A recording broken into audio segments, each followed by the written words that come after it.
लातूरमध्ये मोटेगावकर क्लासेसच्या कॅम्पसमध्ये शिवसेना आक्रमक। क्लासेसच्या बोर्डाला काळं फासत मोटेगावकरच्या संपत्तीची चौकशीची मागणी, तर अकोल्यात मोटेगावकर क्लासेस समोर मनसेचं आंदोलन। मुंदू अशोक खराचा आज ईडी ताबा घेणार। नाशिक कोर्टाकडून ईडीला ताबा घेण्याची परवानगी। खराच्या विविध बँक खात्यांमधील संशयास्पद व्यवहारांबद्दल ईडी करणार तपास। 2026 मध्ये अवकाळीमुळे नुकसान झालेल्या शेतकऱ्यांना सरकार भरपाई देणार। शासन निर्णय जाहीर। बाधित शेतकऱ्यांसाठी 164 कोटी 83 लाखांचा निधी मंजूर।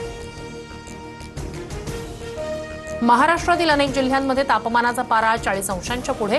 अकोला, अमरावती आणि वर्ध्यात सर्वाधिक 46 अंश तापमानाची नोंद। हवामान विभागाकडून नागरिकांना काळजी घेण्याचं आवाहन। तीर्थक्षेत्र आणि गडकिल्ले संवर्धनासाठी राज्य सरकारकडून 993 कोटींचे आराखडे मंजूर। विकास कामांना वेग देण्याचे मुख्यमंत्र्यांचे आदेश।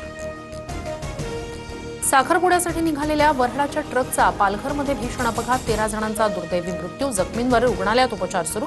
मुख्यमंत्री फडणवीसांकडून दुःख व्यक्त करत 5 लाखांची आर्थिक मदत जाहीर।